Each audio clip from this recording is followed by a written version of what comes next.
What is going on, everyone? Welcome into Big Time Football Talk. Big episode tonight. We got Jack Smith calling into the show. Jack Smith from Cold Hard Truth. It should be a lot of fun. Love talking football with Jack Smith. We had a great discussion last time he called in. And, we're going to get to some great stuff. He should be calling in just a minute. So, yeah. But, today, Thursday, marks 1 week till the NFL draft. Should be exciting. I can't wait. Should be a blast. First round is Thursday. The second and third round is Friday night, and then Saturday is what is it? 4 through 7. So 3 days, a lot of fun there for the NFL draft. Exciting stuff coming up. When I do the live stream for the draft, make sure you guys submit your questions. I'll try to get to as many questions as I can, and we'll just have a lot of fun Thursday night. Be exciting to see. I know the NFL draft, the first round is just so exciting. with the trades and how many quarterbacks are going to go. As many 5 quarterbacks in the top 10. Who knows? Maybe 7 quarterbacks in the first round if you count Kellen Mond, Kyle Trask potentially going. Those are some guys interesting that could go day 2. So, but it's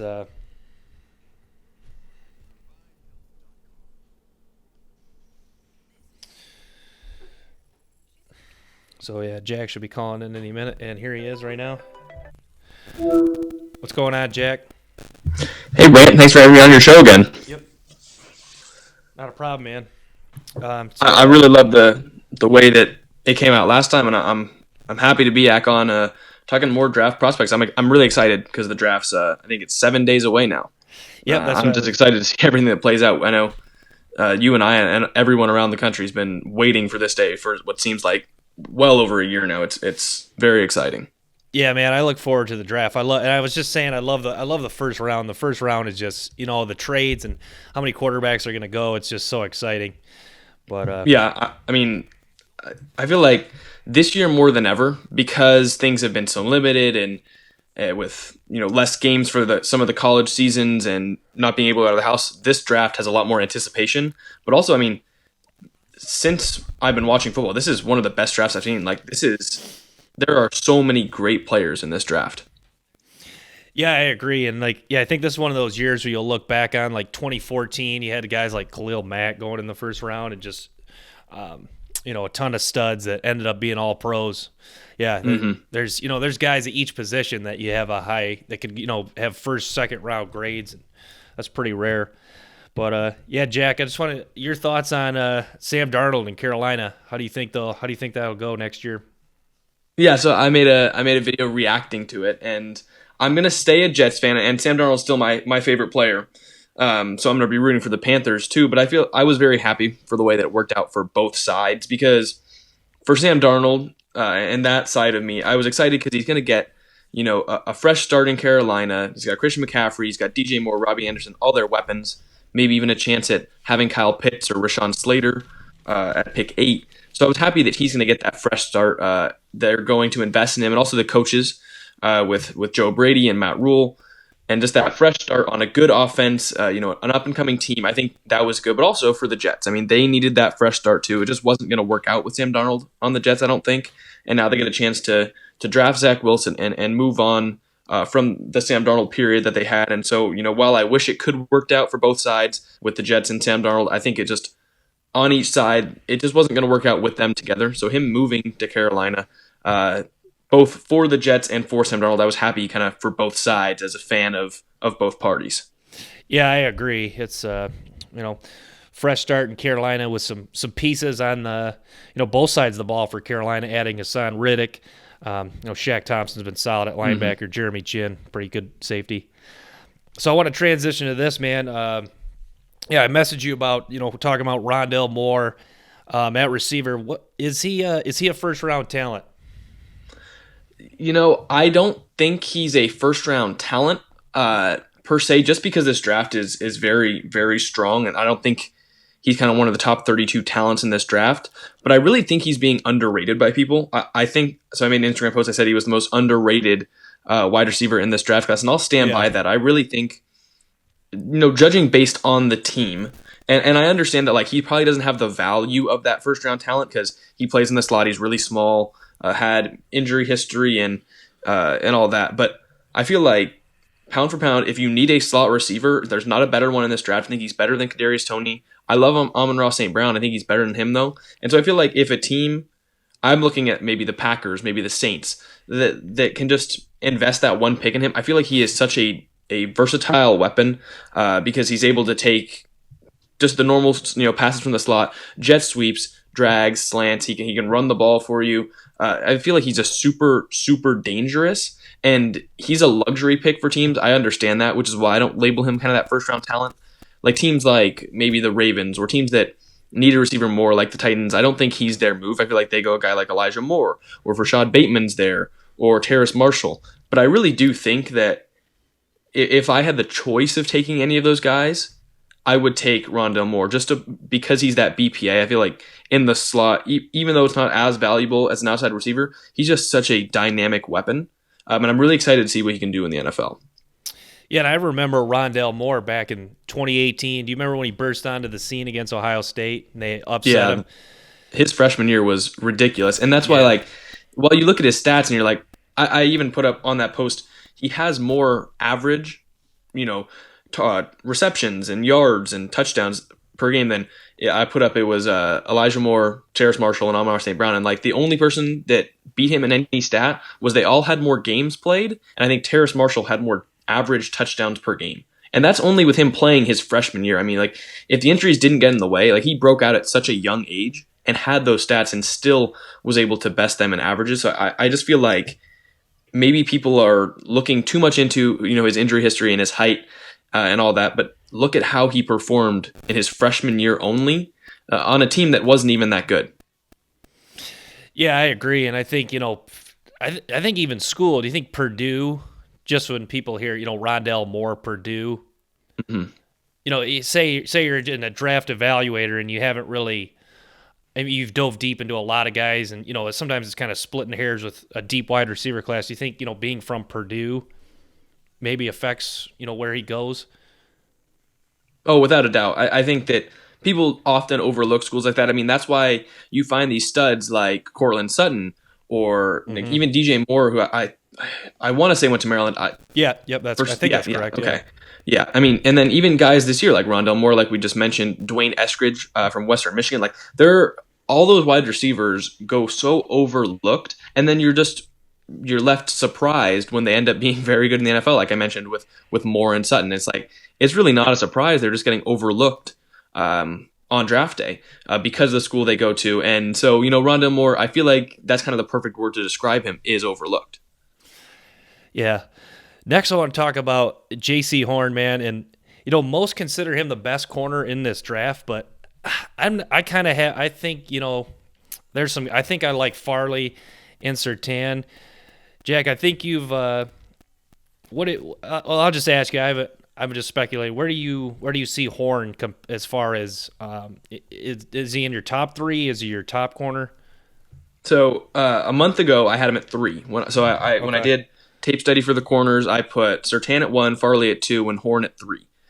But after Farley's injury, I've kind of tentatively moved Horn up to 2. And I think he's kind of like, it's 2A, 2B with Farley. Like a healthy Farley is 2. Yeah. But Farley with like the concerns with the back injury and the surgery and all that, he's 2B. But I still think Farley has more potential, which is kind of like why he's up there. I still have Surtain 1. I like J.C. Horn a lot. I think he can be kind of a lot like Marlon Humphrey in the way he's so physical. I mean, such a great press corner, and he learned a lot over his years at South Carolina. And so I feel like I want to believe that he can maybe be the number 1 corner, but right now, just from what I've seen, I think I got to put Surtain 1 because, Horn is great in man and great in press, but he is just a step below in zone where I think Surtain is. And I think just the quality of production that we've gotten from Surtain over more than just kind of 1 year, because, I mean, J.C. Horn's kind of performed as a number 1 corner for a year now. I don't think he was a first round corner his previous years, but Surtain has performed at that level his whole time, and I think that him being just slightly, probably a little bit worse in man in press, but being a good amount better in zone is where I'm going to leave Surtain at 1. Yeah, that makes sense. And I have I have concerns with Horn. I don't think he has as loose hips as Farley and Surtain. Mm-hmm. And I worry about pass interference, playing that physical in the NFL. But yeah, I mean, you can't question the guy's ability to improve. I saw he learned from playing Devontae Smith early on that he needed to play more physical.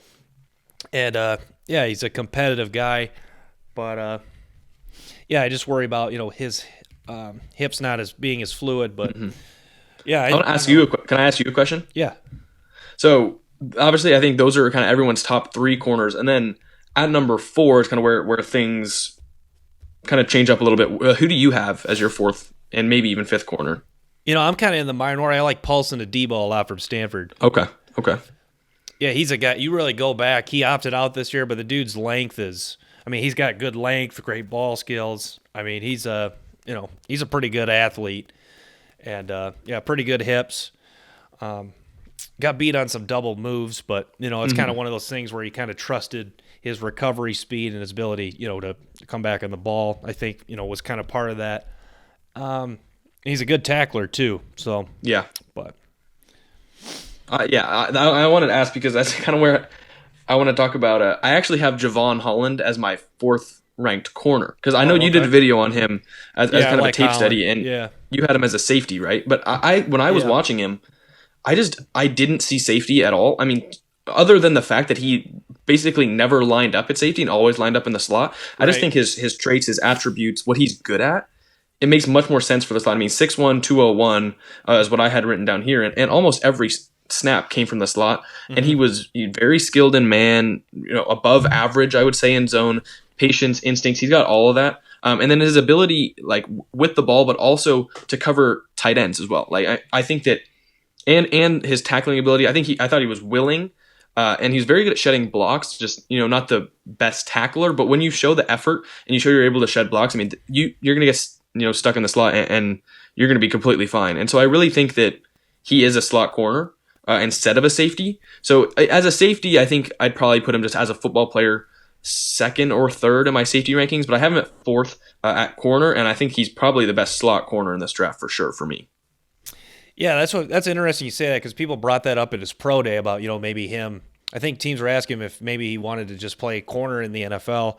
That's reported. I don't know that for sure. He ran a good 40 time. I think he ran in the 4.4s. So if you want to put him on the outside and play corner, he's got the speed too. But yeah, I see what you're saying. I saw that according to PFF, the best slot coverage grade of any player in college football from 2018 to 2019. And then obviously, not playing this year. I just feel like it's not asking him whether he wants to play corner in the NFL. I feel like he's already played corner at Oregon. Like I don't understand why he was classified as a safety at Oregon. I mean, go back and watch the Stanford game. He never left the slot. Yeah. Yeah, exactly. Yeah, man. So I want to talk about Richie Grant, Trevin Moehrig. Is that how it's pronounced? Moehrig? Funny story. When I was doing prep for that whole video, I was obviously watching all 22, so there was no sound, and I had always heard it as Moehrig. And then as I was getting up to it, I heard one kind of like broadcast call where he was Mehrig, and then I looked it up, and it's actually Mehrig. And every time I read it in my head, I read Moehrig, but I had to like train myself to say Mehrig because I don't. Yeah. OE doesn't look like Meg to me, so so it's Mehrig, and I guess to kind of start, I do have Mehrig as the better safety of those two. And I feel like as football players, like you just look at them for one game, who would you rather have on a field? They're very, very, very close. I think I'd still lean Mehrig.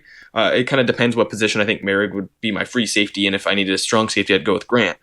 But the fact that Grant is going to be a very old rookie, that does scare me a little bit. It was either 24 or 25 years old his rookie year, like when he plays his first game in the NFL. And so just prospect-wise, that's kind of why I put Mehrig up at 1. But they're both great. I mean, they both are very similar. I mean, they're both great in coverage and super willing as a tackler. I think where they separate is Merrick is better in coverage and Grant is a better tackler. But they really balance each other out. I just think that they play a little bit different positions. Like I think they're both safeties, but I think Grant is the better strong safety option, and Merrick's better free safety option. And I just feel like, unfortunately, Grant's age is going to hurt him a little bit. Like I hate to say that, but the fact that he'll be nearing 30 when his rookie contract is up, it just scares me a little bit as a prospect. And I don't hate him as a prospect. That's just why I had to put him at 2 below Merrick. Yeah, I agree. That is concerning. Yeah, Merrick, I like watching Merrick. He really jumped off the tape. It was kind of like, when I evaluate guys and when I see guys that I like, it's kind of like, do they really make it look effortless? I think that's a telltale sign of a guy that's super talented. Merrick, it's just kind of, he kind of was good at taking angles, and it seemed like it came easy for him, the coverage and coming up and making tackles.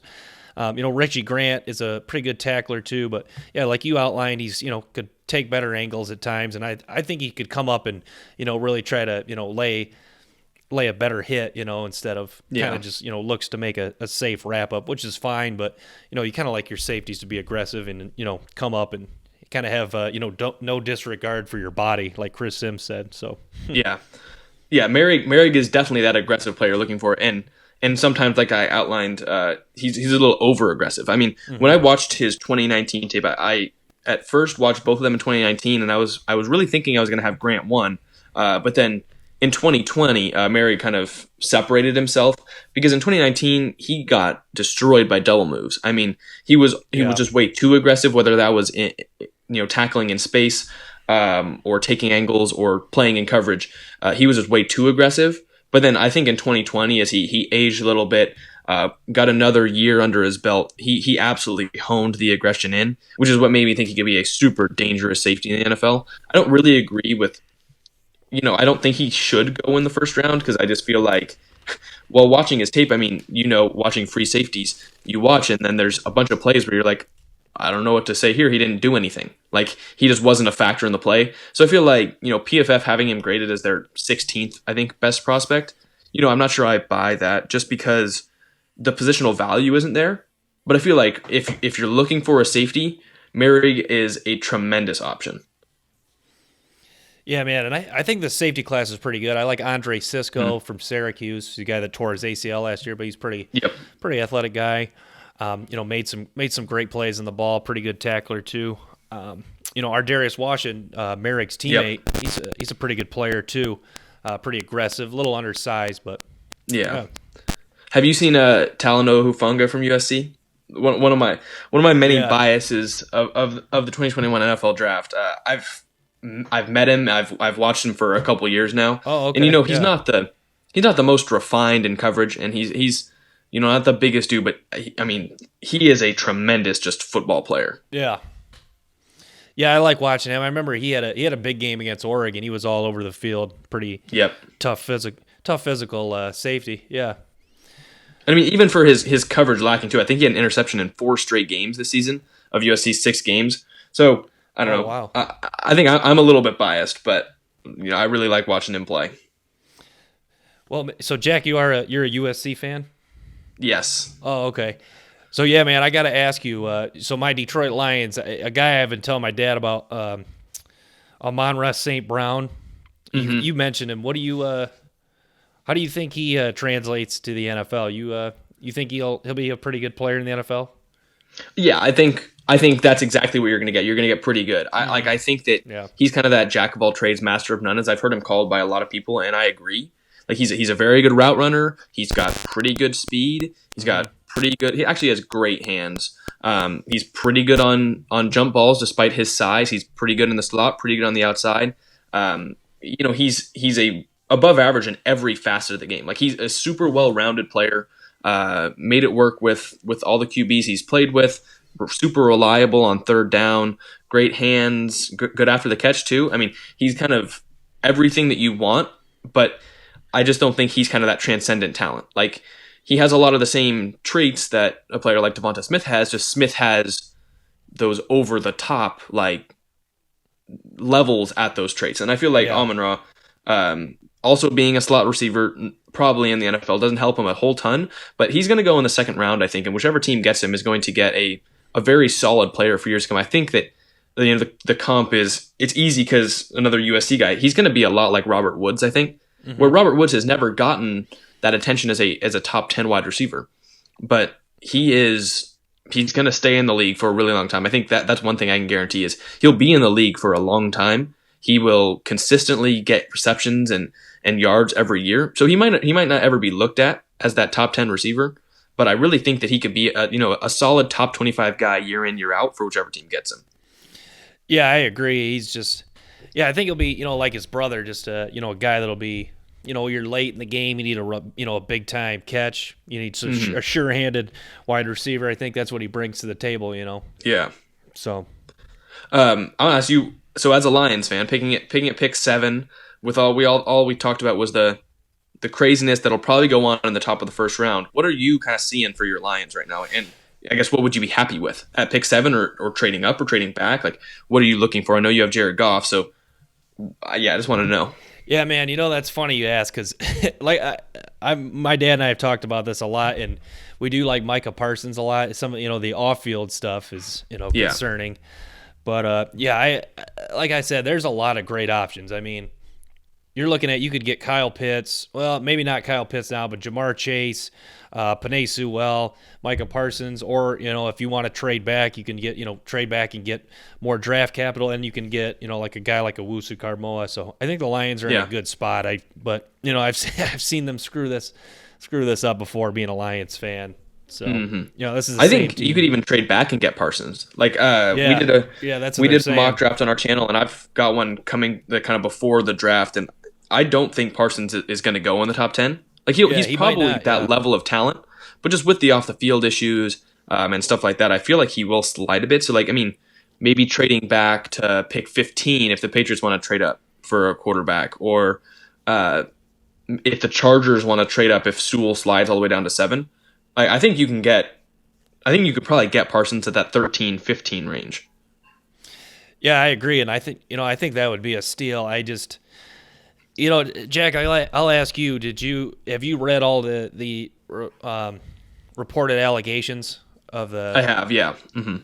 And that's kind of. I mean, I guess that is what they are right now. Like I kind of want to so play devil's advocate a little bit. Those weren't confirmed. They're not confirmed. Okay. I mean, okay. They're rumored allegations. Like they're rumors, and just some of the stuff though. I mean, it's like seriously. Like as a draft prospect, that's what I thought. They are eye opening. And I've seen a lot of people in the comments saying, they're rumors. They're just allegations. It's just, locker room stuff. But just that they're out there is enough, I think, to make them slide a little bit. And obviously the NFL teams are going to know. Like, they're going to have meetings with him. They'll know. Exactly. Exactly. I know other people have questioned, like, whether he loves football or not. And so there are problems that are there. And so the NFL teams will know. It's a lot of stuff that we don't, and I think it'll just take till draft day for us to kind of figure out what the league thinks of him. But as of right now, I think he'll probably slide a little bit more than people think. Yeah, it'll be interesting. So yeah, I'll just ask you one more question, Jack. What do you think the 49ers are doing at 3? That is a good question. What I think they're doing. I don't know if I can spoil that with my mock comment. You know what? I will. For the show, I've got them. I think they're going to take Mac Jones at 3. And as much as I would hate that pick, I really do think that. Yeah, I wouldn't be a fan of it either.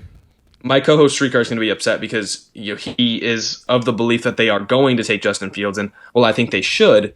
I really, with everything that's coming out and everything that's going on, I think that I really do think the 49ers will take Mac Jones. And I know it's dumb. It would be super dumb if they took Mac Jones, in my opinion. Why trade up all the way up to 3 to take him when you could have him even later? Why move all those picks to take a player that's just like Jimmy G, especially if he's going to sit behind him?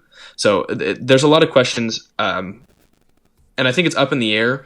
But as of right now, I am leaning Mac Jones until we get something else. But I really think it's going to be 50-50 on draft day. Like we honestly have no idea. The 49ers are probably the only team in the NFL that knows, too. Yeah, that's one of the big storylines. It's kind of like everyone says, it's where the draft starts. One, Lawrence is going to go one, Wilson two. So we'll see what happens at three. But I'm excited. That's all I know. yeah, I can't wait, man. I'm either gonna be happy for because I live in the Bay Area, so I'm either gonna be happy for some Niners fans around here, or they won't stop hearing about it for a while I laugh. Right. But yeah, Jack, thanks so much for your time, man. Jack Smith, Cold Hard Truth. If you guys haven't checked out his channel, make sure you go check out his stuff. Great work. Thanks so much, man. We'll have to do it again. Thanks so much for having me on. Maybe I come back on after the draft at some point. I'd love to talk about some of our favorite picks if you're up for that. Yeah, sounds good, man. All right. Thank you. Yep. Take care, Jack. You too. Yep, guys. Jack Smith from Cold Hard Truth. Check out his channel. Thanks so much for tuning in this episode. Have a great night. Peace.